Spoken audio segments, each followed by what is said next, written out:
Hey everybody, it's Ripley again, and we're just moving right along. We're going to talk about confidence intervals around mu right now. Remember, before we talked about confidence intervals around the true population proportion, the parameter, excuse me, but now we're going to talk, I had to wet my whistle, about confidence intervals around mu. They get really, really simple here because that whole algebraic tomfoolery that we did to build the confidence interval around p, remember we knew that for p it was p hat minus error and p hat plus error. We're going to use the exact same technique to come up with the confidence intervals around mu. Okay, now let me show you how this works. Remember, the difference between the proportions and these confidence intervals that we're going to build around mu is that, think about what happens. You go out, you do a sample, and then you find the mean. Okay, we find x bar, right? We know that there's a sample size of n. All right, we're going to have a sigma. Now this is key to this. For this little section, we're going to get more complicated with this down the road, but for this little section, for you to be able to do what I'm about to show you, this has to be known through prior research. You've got to know what the standard deviation is for the population. And you may say, well, Ripley, that's really hard to do. Well, think about it. It was kind of like what do we do? Pepsi, filling up a 1 liter bottle. If you fill up a bazillion liter bottles of Pepsi and you gather data on all those, you're going to, because remember, standard deviation is an unbiased estimator, you're going to be able to figure out what it heads to. Laws of large numbers give us a whole lot of information.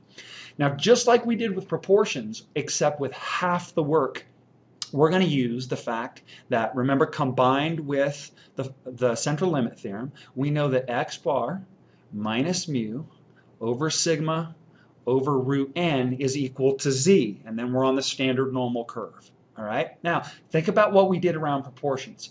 All that I'm going to do when we build our confidence interval, remember what we're doing, we throw this guy on here and we carve out, let's change my colors here, we carve out a confidence interval that in theory, if we're going to do, let's do a 95% CI, right? And you're going to start memorizing these numbers because it's really easy. We know that 95% of the data is going to fall between these two cutoff points. And then what we did is we created our z alpha over 2, which if it's 95%, we know that this is going to be z 0.025, which is, if we use our table, hopefully you remember this, but you know what, let's just go through it. And I'll actually show you, I found online, Triola, the same chart that you guys have. Watch this. If I stumble down here, look at our confidence levels, 0.95, 0.90, 0.99, and oh, they give us the critical values. Isn't that bitchin'? So, excuse me, if I stumble over here, I know that the z for a 95% confidence interval, look at that, it's written out in stone. If I had to, remember, I could just go to remember what we did before with p's? I could go to 0.025 in here. Where's my 0.025? Wait, I don't want that. 0.025 right there, and I get negative 1.96. Look at that. It's sitting right there. 0.025 sitting right there.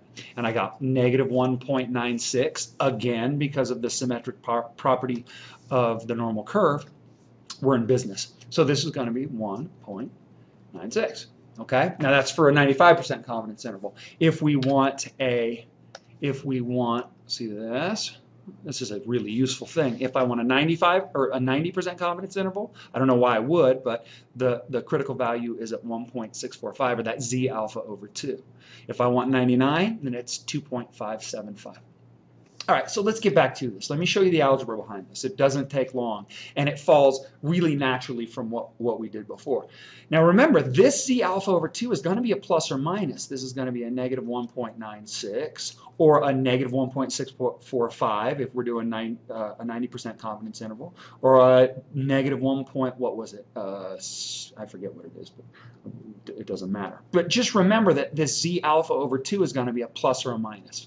So if I translate that from this equation, I'm going to get, let's just do it for z alpha over 2 equals x bar minus mu over sigma over root n. And then in a puff of algebra, watch what happens. I get z alpha halves times sigma, it looks like a 6, times sigma over root n equals x bar minus mu. I should probably do this as an implied, shouldn't I? And then in a puff of algebra, add your mu over, subtract this guy over, and you get x bar, whoops, you get, excuse me, you get mu equals x bar minus z sub alpha over 2 times sigma over root n. Now remember, we're building a confidence interval.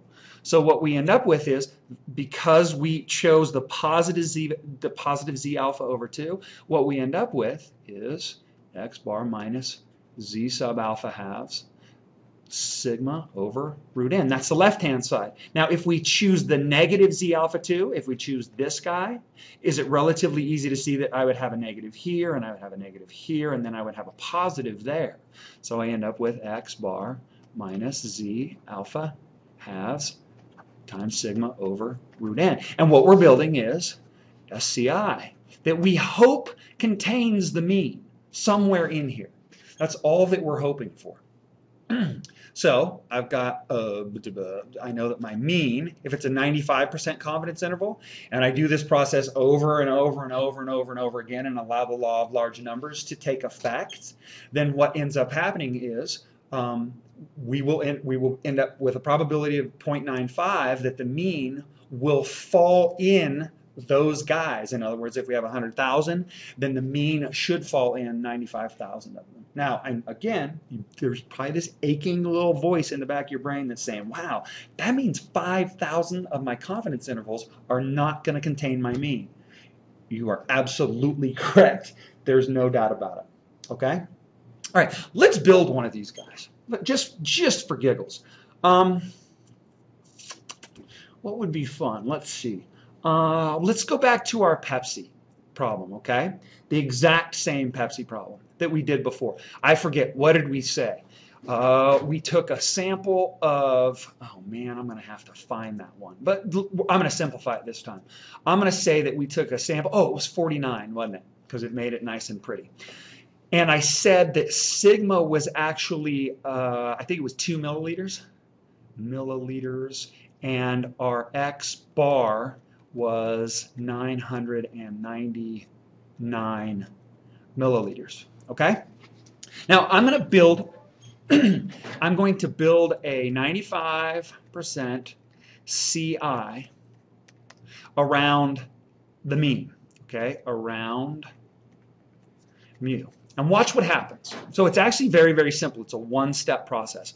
All I'm going to do is go 999 minus, now wait, we should probably identify z alpha halves, but we've already done this with 95% confidence intervals a bunch, so hopefully you see that it's 1.96, right? So I'm going to get 999 minus 1.96 times, now it's sigma over root n, so it's going to be 2 over root 49, comma, 999 plus 1.96 times 2 over root 49, right? And I'm going to take my handy dandy calculator and I'm going to go 999 minus, and I'm simple country folk, and I see that 2 over root 49 is actually 2/7. So I'm going to go 1.96 times 2 divided by 7, and I end up with 998.4. And then I'm going to go second entry and change my minus to a plus. Again, so I'm going to vote plus, and I end up with 999.56. Now, this right here is my confidence interval. I want your spidey sense to tingle here. Now, remember, if I'm Pepsi Company, and in theory, this confidence interval is supposed to contain the true average, the true mean of the filling of these 1-liter Pepsi bottles, do you see a problem? Well, do you notice that 1,000 milliliters, affectionately known as a liter, is not an element of 998.4 to 999.56. Now, you remember when we did this before, I kind of showed you just a quick little introduction to hypothesis testing. This is another way that you can test a claim. All right, if I grab If I randomly, remember, it has to be from a random sample. If I grab 49 Pepsi bottles and I test them, I pour them into a little beaker, a little graduated cylinder. I guess the beaker wouldn't work so well. Graduated cylinder, and then I build a confidence interval around it. By God, the fact that 1,000 milliliters isn't in this confidence interval should raise concerns. Okay? Now, is that simply because there's no way that, I mean, it's possible that this random selection of these 49 bottles just happens to not contain 1,000? Well, yeah, it's possible. It's 5% possible, theoretically, if we were to do this a whole bunch of times. Okay? However, people use this one confidence interval to test it, which does make these kinds of parametric statistics a little bit dodgy to play with. Now, just to do this one more time, I'm going to have you try and do this, and we'll use our chart too. We're going to do exactly the same problem, only now we're going to build a 99% confidence interval, and let's see what happens. So let's see if we see any changes. So now, 99% CI, okay, around mu. Sorry about my handwriting. Oh, warning, they're doing a ton of construction underneath me, so if you hear bonks and slams and weird drilly sounds, that's what it is. It's not me operating on Frankenstein.